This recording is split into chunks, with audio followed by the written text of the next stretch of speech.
mettre une vidéo de 19 minutes de l'ancien ambassadeur de France, Gérard Araud.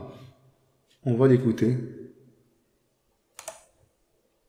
Tac, c'était aujourd'hui.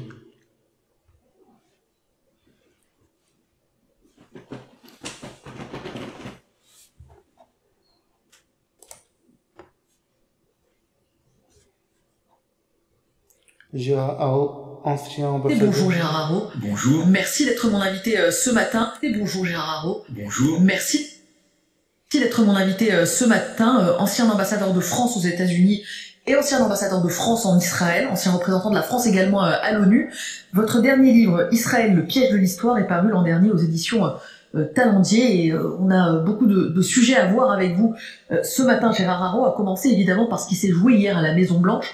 Plusieurs rencontres entre Emmanuel Macron et Donald Trump, au terme desquelles s'est tenue cette conférence de presse très dense que vous allez nous aider à décrypter. Mais d'abord, ce qu'il faut retenir ce matin à l'échelle de l'histoire, est-ce que depuis 3 ans, on n'a jamais peut-être été si proche de la fin de la guerre?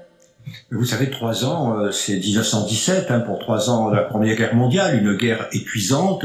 Les Ukrainiens se défendent courageusement, mais leur pays est ravagé. Et il y a aujourd'hui une évidence, hélas, mais les Ukrainiens ne récupéreront pas les territoires qu'ils ont perdus. Et donc, le moment est sans doute venu de dire arrêtons les combats. Et la proposition de Donald Trump, en elle-même, n'est pas une proposition absurde, une sorte d'armistice sur les lignes de front et des garanties de sécurité données à ce qui restera de l'Ukraine pour que l'Ukraine reste un pays indépendant. Vous évoquez la guerre de 14-18-17 il y a quelques instants, et évidemment ça m'amène à ces mots d'Emmanuel Macron hier qui dit nous avons déjà connu des accords de paix qu'il était finalement que des cessez-le-feu.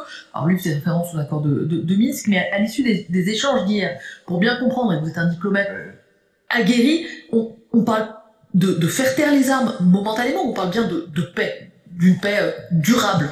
Bon, tout le monde parle de paix durable, mais je dois reconnaître que personnellement, en tant que diplomate, je ne vois pas comment on pourrait avoir un traité de paix, parce que les Russes ont annexé 4 provinces de l'Ukraine, et ils n'en occupent que 2, et ils n'accepteront pas de traité de paix sans avoir les 2 qui n'ont pas occupé. Évidemment, les Ukrainiens ne vont pas les céder.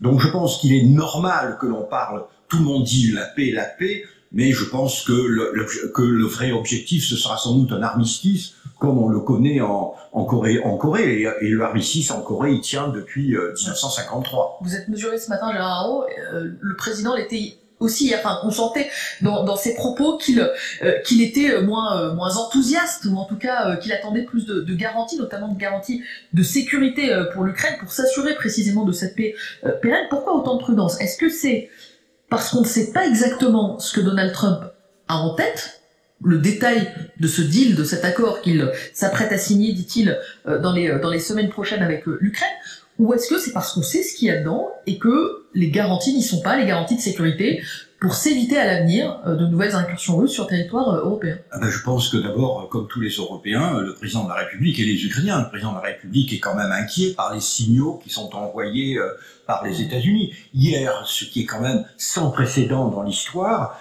à l'Assemblée générale des Nations Unies, les États-Unis, vous vous rendez compte, ont voté avec la Russie, la Corée du Nord, l'Érythrée, le Nicaragua, contre tous leurs alliés occidentaux, et ont refusé de qualifier la Russie d'agresseur de l'Ukraine. Et l'on a tous ces messages qui semblent prouver en réalité une sorte d'amitié, de rapprochement personnel entre Donald Trump et Poutine. Et donc l'inquiétude de tous les Européens, c'est que Trump ne livre l'Ukraine pieds et mains liés à la Russie. Et donc, d'une certaine manière, vous savez, le voyage d'Emmanuel Macron à Washington était un peu un voyage de la dernière chance. C'est pour les Européens sont très inquiets, et il est allé là-bas un petit peu pour éviter le pire. Il a réussi à éviter le pire. Il était le seul à pouvoir le faire d'abord parce que bon, les Allemands sont en élection, les Britanniques ont quitté l'Union européenne, et lui a conservé de bonnes relations avec Donald Trump. J'étais ambassadeur au cours du premier mandat de Donald Trump et je peux en témoigner. Il a su, et ce qui n'est pas facile, avec ce personnage un peu versatile et colérique, il a su maintenir une bonne relation de travail. Donc il est allé, c'était vraiment mission impossible, hein, c'était un peu mission impossible, et il a essayé de faire de son mieux. Est-ce qu'il a réussi, puisque c'est votre question? Ben, je crois que nous le verrons dans les jours qui viennent. Ouais. Est-ce que le message... On s'est parlé, mais est-ce que vous êtes sûr, vous venez de rappeler qu'effectivement Gérard Haro, vous l'avez côtoyé de près, Donald Trump, est-ce que vous pensez qu'il a compris ce que veulent les Européens? Oui, le problème, c'est que Donald Trump a peut-être compris ce que veulent les Européens, mais d'une certaine manière, les Européens lui sont profondément indifférents, comme d'ailleurs le reste du monde. Pour lui, il n'y a qu'une chose, c'est qu'il veut pouvoir aller sur Fox News pour dire « j'ai rétabli la paix ». Mais d'une certaine manière, le rétablir à n'importe quel prix. Vous savez, il y a deux exemples de négociations de Donald Trump au cours de son premier mandat. Il y a la négociation qu'il avait menée avec la Corée du Nord. Eh bien, au bout d'un certain temps, les Nord-Coréens étant difficiles, il s'est découragé, il est rentré chez lui. Il a laissé tomber. Et puis, à la seconde, c'est une négociation avec les talibans, où il a tout lâché. Je connaissais le négociateur américain qui me disait qu'il appelait la Maison-Blanche en disant « c'est pas possible, c'est pas possible », et on lui disait « le président veut un accord, le président veut un accord ». Il l'a redit, il a dit « c'est ce que je fais des deals, je fais des accords ». Voilà, et donc nous sommes menacés de deux scénarios un peu catastrophes, où il laisse tout, il lâche tout à Poutine, ou au contraire, il se dit « oh ben puisque les Ukrainiens résistent, eh bien moi je rentre chez moi en disant que c'est la faute des Européens, et nous nous retrouverions seuls face à Poutine ». Donc ce que vous nous dites ce matin, Gérard Haro, c'est que hier, vous étiez présenté la possibilité d'un accord dans les toutes prochaines semaines, rien n'est fait. Rien n'est fait, mais il peut y avoir un accord dans les semaines ou dans les mois qui viennent. Tout dépendra de Poutine. Au fond, la question, et c'est ça qui est terrible... C'est lui qui a repris la main. C'est lui qui a repris la main. Poutine peut se dire, soit comme au poker, je prends mes gains. Et donc, je profite du fait que Trump, et puis j'obtiens à peu près ce que je veux. Et ce qu'il veut, c'est évidemment une neutralisation de l'Ukraine pour en faire une Biélorussie. Soit il se dit, bah, puisque Trump lâchera l'Ukraine, je continue la guerre et comme ça, j'obtiendrai tout ce que je veux. Gérard Haro, ce qui est incroyable et qui nous surprend, vu de ce côté-ci de l'Atlantique, mais qui ne vous surprend peut-être pas vous, qui effectivement connaissez bien Donald Trump, c'est à quel point l'argent est au cœur du discours américain, le nerf de la guerre au sens premier du terme. Ce que dit Donald Trump hier, c'est on a beaucoup donné et on n'a rien reçu en retour. Est-ce que ce n'est que déclamatoire ou est-ce que c'est une donnée qu'il faut avoir en tête? Est-ce que c'est une donnée structurante de la prise de décision de Donald Trump? Ah oui, Donald Trump est un homme d'affaires, et donc c'est pas du discours. C'est pas du tout du discours, c'est un véritable racket. Il faut se mettre à la place des Ukrainiens. Les Ukrainiens qui se battent depuis 3 ans, et là, d'un seul coup, un de leurs soutiens, mais leur soutien principal, leur met le couteau sous la gorge. Vous dites ça parce que Donald Trump dit il faudra nous payer en retour à travers les terres rares dont dispose l'Ukraine, un certain nombre de minerais qui sont utiles, notamment pour la tech. Et non seulement il dit ça, mais en plus il dit ça en donnant un chiffre 500 milliards, c'est quand même 3 fois l'aide effective qui a été versée par les États-Unis. Et donc vous avez des Ukrainiens pris à la gorge, et donc Zelensky essaye de tirer quelque chose de positif de ça en disant d'accord, d'abord pas pour 500 milliards évidemment, je vais pas, dit-il très justement, endetter les Ukrainiens pour 10 générations, mais nous voudrions avoir en échange une garantie de sécurité de la part des États-Unis. Et je ne suis pas sûr qu'ils l'obtiennent. Vous évoquez l'intégrité territoriale, Gérard Haro, vous dites il faut se résoudre à ce que l'Ukraine ne récupère ni la Crimée, ni peut-être le Donbass, et vous évoquez les 2 autres provinces qui n'étaient pas administrées, occupées par les Russes. Pourquoi est-ce que ce point-là, précisément, est si peu important aussi pour les Américains? Il l'est pour les Européens. Emmanuel Macron, on l'a entendu plusieurs fois hier, parler de la souveraineté ukrainienne, de l'intégrité ukrainienne. Effectivement, vous rappeliez ce vote à l'ONU où les États-Unis mettent complètement de côté cette donnée-là. Pourquoi c'est si peu important? Vous savez, je dirais d'abord c'est l'Ukraine qui est peu important en soi. C'est-à-dire que vous avez ce conflit et Trump finalement veut mettre un terme à tous les conflits où les États-Unis sont engagés. Mais il veut mettre un terme à tous les conflits l'Ukraine en soi lui est indifférent, il veut simplement que les États-Unis s'en tirent plutôt bien. Donc s'en tirent plutôt bien financièrement avec, je dirais, ce racket organisé aux dépens de l'Ukraine, puis lâcher des provinces ukrainiennes, il n'en a vraiment rien à faire. Et donc, pour vous d'ailleurs... Parce que les Européens, on les a entendus à plusieurs reprises dire que cela faisait partie des critères de discussion de la paix, que Kiev décidera de ce qui est acceptable. Enfin, on a entendu Emmanuel Macron, on a entendu les Allemands à plusieurs reprises dire que c'était une donnée importante. Ils étaient obligés pour des questions de principe. Ils vont pas céder des territoires qui ne leur appartiennent pas, l'intégrité territoriale, le droit international. L'Europe peut se dédire sur ce point. Mais c'est fait. Le président de la République, je pense, dans vous savez, l'émission TikTok là qu'il a organisée, dit à un moment, dit bien que l'Ukraine ne récupérera pas tous ces territoires. Non, là c'est du réalisme. Vous avez en Ukraine que la disproportion des moyens militaires entre l'Ukraine et la Russie est telle que dès 2023, le chef d'état-major de l'armée américaine, sous Biden, disait l'Ukraine ne récupérera pas les territoires perdus. Vous parlez parfaitement la langue de la diplomatie, cher Haro, et je voulais savoir également parmi les inconnus de ce qui peut se passer dans les prochains jours, dans les prochaines semaines. Il y a des questions en suspens. Vladimir Poutine est poursuivi sous le coup d'un mandat d'arrêt de la Cour pénale internationale. Il y a des sanctions européennes et américaines avec des avoirs russes qui sont gelés. Il y a le coût de la reconstruction à venir en Ukraine. Comment ça se passe la paix? On efface tout, c'est-à-dire la Cour pénale internationale, on met de côté les avoirs, ils retournent aux oligarques, la reconstruction.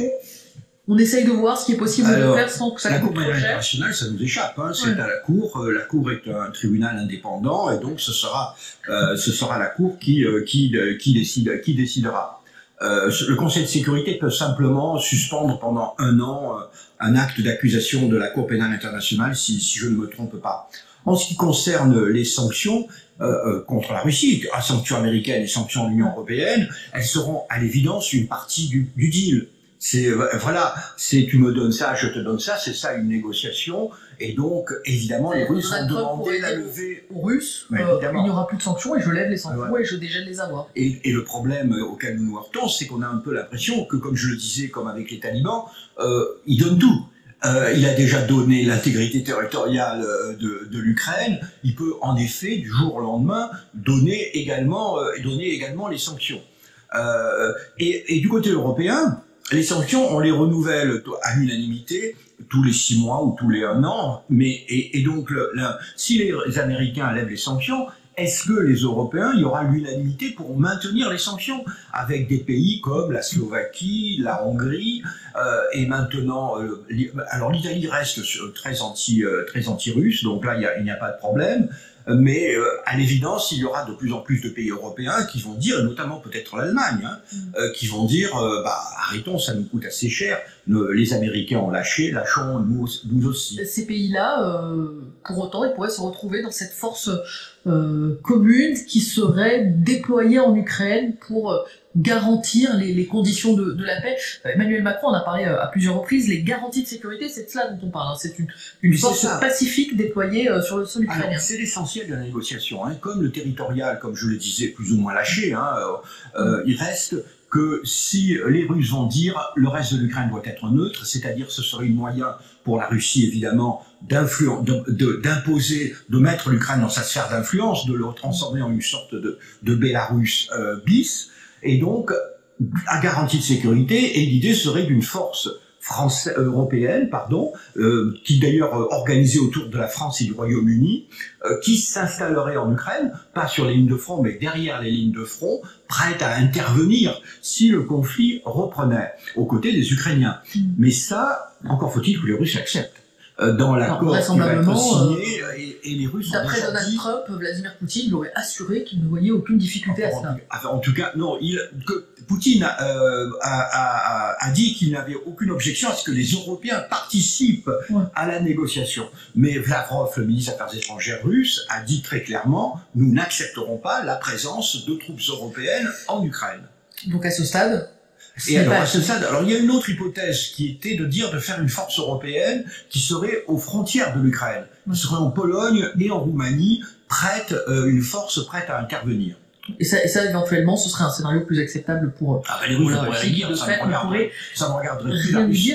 Les élections allemandes, là-dedans, le nouveau chancelier Friedrich Merz, est-ce que sa nomination là-dessus, enfin dans ce contexte, est un atout pour l'Europe? Est-ce qu'il est davantage aligné avec Emmanuel Macron sur ce qu'il faut faire sur le dossier ukrainien, là où on avait pu voir par le passé des divisions au sein du couple franco-allemand? Alors d'abord, si on s'en tient aux déclarations, les déclarations du nouveau chancelier, du futur chancelier allemand Friedrich Merz sont absolument révolutionnaires. L'Allemagne était le pays le plus atlantiste, le plus lié aux États-Unis, parmi tous nos partenaires. Vous savez, pendant 30 ans, quand j'étais au Quai d'Orsay, je me battais pour la défense européenne, j'avais en face de moi l'Allemagne qui n'en voulait pas, parce que pour elle, la défense européenne, c'est l'OTAN. Eh bien là, avec Merz, on est dans une toute autre logique. Il affirme qu'il faut une organisation de défense européenne. Il dit qu'on ne peut plus faire confiance aux États-Unis. Donc maintenant, il faudra voir. Il va falloir qu'il négocie un accord de coalition avec d'autres partis allemands, et notamment le SPD, peut-être les Verts. Et on verra ce qu'il en sortira. Mais c'est vraiment... ne mégotons pas notre plaisir. Nous avons attendu ça, les Allemands, pendant 30 ans. Ça a l'air d'arriver. Youpi. Ouais. Donc si j'apportais une note d'optimisme, je dirais l'Europe est fragilisée, mais elle a quelques atouts pour aborder les semaines à venir. Mais naturellement, nous avons un PIB qui doit être 10 fois le PIB de la Russie. Nous sommes 450 millions. Nous avons de nombreux atouts, mais encore faut-il avoir confiance en nous-mêmes. D'un mot, Gérard Haro, pour clôturer ce chapitre important de cette possible paix, armistice entre l'Ukraine et la Russie. Hier, il n'a pas été question de l'OTAN, de l'organisation transatlantique, ce parapluie de protection des Américains sur l'Europe. Il fut un temps évoqué l'idée que l'Ukraine puisse rejoindre l'OTAN. Vladimir Zelensky a même déclaré ces derniers jours: je suis prêt à démissionner si cela permettait à l'Ukraine d'intégrer l'OTAN. Ça, Gérard Haro, on est d'accord, c'est une idée qui est complètement enterrée aujourd'hui, qui n'existe plus. Non, elle n'a, à vrai dire, jamais vraiment existé. Ouais. Nul n'a jamais pensé que l'Ukraine rejoindrait l'OTAN, à part George W. Bush il y a 15 ans. Et donc, autant envahir l'Ukraine à cause de ça était un prétexte russe, mais aujourd'hui, il est évident, l'Ukraine ne rejoindra pas l'OTAN, au moins dans les 20 ans qui viennent. Gérard Haro, je rappelle que vous étiez l'ambassadeur à Washington sur les 2 premières années et demie, notamment sur les 2 premières années et demie de Donald Trump à la Maison-Blanche jusqu'en juillet 2019. Qu'est-ce qui vous étonne le plus dans le début de ce second mandat? On a l'impression que c'est un président américain plus débridé que lors de sa première élection. Lorsqu'il a été élu en 2017, d'abord il a été surpris lui-même de sa propre élection, puis il ne connaissait rien, il ne savait rien, il n'avait jamais fait de politique, il n'avait personne autour de lui, et donc il est arrivé un peu en hésitant, il s'est entouré finalement de politiciens conservateurs traditionnels, vous voyez, il a pris le PDG d'Exxon comme secrétaire d'État, il a pris des généraux un peu partout, et puis là c'est fini. Parce que là, il pense qu'il connaît bien ce que ça veut dire gouverner. Il s'est entouré de gens aussi extrémistes que lui. Il a visiblement préparé un programme et il met son programme à exécution. Et je dirais en plus dans une réalité, une logique de radicalisation. Radicalisation personnelle et aussi radicalisation du Parti républicain qui est définitivement trumpifié. Avec des déclarations très étonnantes, et c'est un euphémisme côté européen, lorsque l'on entend dire par exemple Donald Trump qu'il compte transformer Gaza en station balnéaire. On se demande parce que par parallélisme des formes, tout le monde s'était moqué de Donald Trump qui disait je vais arrêter la guerre en Ukraine en arrivant en 48 heures. Quand il dévoile ses plans pour Gaza, on peut le prendre au sérieux ou c'est très compliqué parce que je ne connais pas une déclaration de Trump qui n'ait pas été démentie, corrigée ou oubliée le lendemain. Ouais. C'est-à-dire il y a d'un côté cette manière qu'a Trump d'occuper le terrain, c'est lui qui dicte l'agenda des médias, et donc tout le monde réagit à ces déclarations, et puis ensuite il y a les actions, et l'action de Trump, et ces actions sont souvent assez différentes. Parce qu'au fond, c'est aussi un pragmatique. Vous voyez, c'est un homme d'affaires, un pragmatique, et il sait faire marche arrière quand il faut le faire. Et donc, pour vous, les journalistes, c'est quand même différent. Évidemment qu'on réagit aux déclarations, surtout spectaculaires, du président des États-Unis. Enfin, on se demande à quoi il faut s'attendre pendant les 4 ans à venir. Voilà, à ne pas dans 4 ans, tous les jours, vous allez avoir du Trump au petit déjeuner, au dîner. Hein, c'est hélas, mais il faut peut-être aussi prendre du recul et de regarder effectivement ce qu'il fait. Alors là, il est là que depuis 1 mois et 5 jours, donc c'est un peu tôt pour prendre du recul. Et je retiens ce matin, Gérard Haro, votre tempérance face à ce qui a pu être annoncé hier. Prudence, il faudra voir ce que contient l'accord proposé par Donald Trump. Est-ce qu'il ne cède pas tout à Vladimir Poutine? J'entends le langage de la diplomatie, et je rappelle que vous avez été ambassadeur de France aux États-Unis, en Israël, et ancien représentant également de la France à l'ONU, aux Nations Unies. Merci beaucoup à vous d'être venu ce matin sur ce plateau, Gérard Haro. Il est bientôt 8h52, il est 8h52 sur BFM TV et RMC. Dites-moi dans les commentaires si la vidéo vous plaît. Abonnez-moi à ma chaîne Twitch, TikTok, Instagram et YouTube. Mettez la cloche pour ne rien rater. Et je vous dis à la prochaine.